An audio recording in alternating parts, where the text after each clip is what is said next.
Joining me is Leith Van Onselen, co-founder of Macro Business and a former Federal Treasury official. Leith Van Onselen, thank you so much for your time. The Albanese government last year said immigration would halve, was on top of this problem. But the January figures are a record, more than 55,000 new immigrants, a record for any January. That's net in 1 month. Now, why is that? Yeah, look, it's absolutely crazy numbers there, Andrew. So if you multiply that by 12 to give you an annual figure, that's about 660,000 in a year. It's also the highest January on record. It smashed last year's January, which I think was about 21,000, and that was in a record immigration year, obviously. So basically all indicators now are pointing to the fact that, immigration is going to run well past the Albanese government's projection of 375,000 this financial year. It's not only last week's numbers, but also the national accounts for the December quarter that were released showed that Australia's population grew by 680,000 people last calendar year. And that's up from the 624,000 in the latest official data we had for last financial year. So if anything, mate, immigration is rising, still rising, even now. That is insane. That is just unbelievable. I think for legal immigration, this is probably setting a world record for a Western democracy in terms of percentage of population. Now, is there a clear link between the housing shortage we now have and this incredibly high rate of immigration? Oh, absolutely there is. And anyone who denies it is basically a knucklehead or a liar.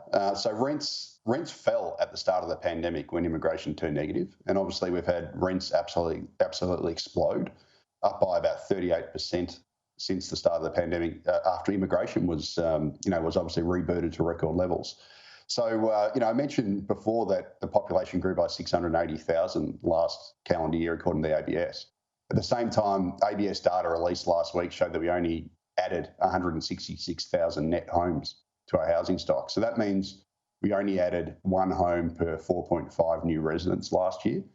And that is why I've got a rental crisis. And data projections released today by the Urban Development Institute of Australia suggest that it's going to get even worse. And they projected only 79,000 homes will be built across the combined capital cities in 2026, which is about 26% below what we built last year. So housing supply is going the wrong way at the same time as population growth is still running, at these extreme levels. And all it means is the rental crisis is going to keep getting worse. We're going to have rents rising, we're going to have people being forced to live in group housing and more homelessness unless they get these immigration numbers under control. It's as simple as that.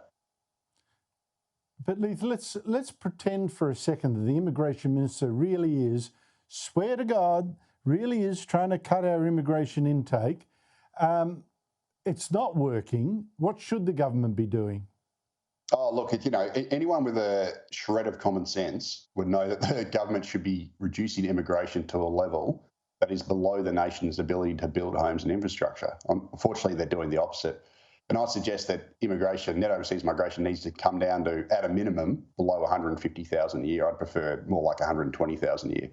And that would give us ability to actually catch up on the housing shortage and actually ensure that Australians are housed properly and also that we can keep up with this infrastructure. Because the way it's going at the moment, we are a dog chasing its tail economy at the moment. We can't keep up and the situation's just getting worse. Housing, infrastructure, everything, living standards. Yeah, well, what you're suggesting as an ideal rate is still half of what the government claims it wants to cut it to. It wants to halve it to about 250 odd. I mean, way too high. Incredible numbers.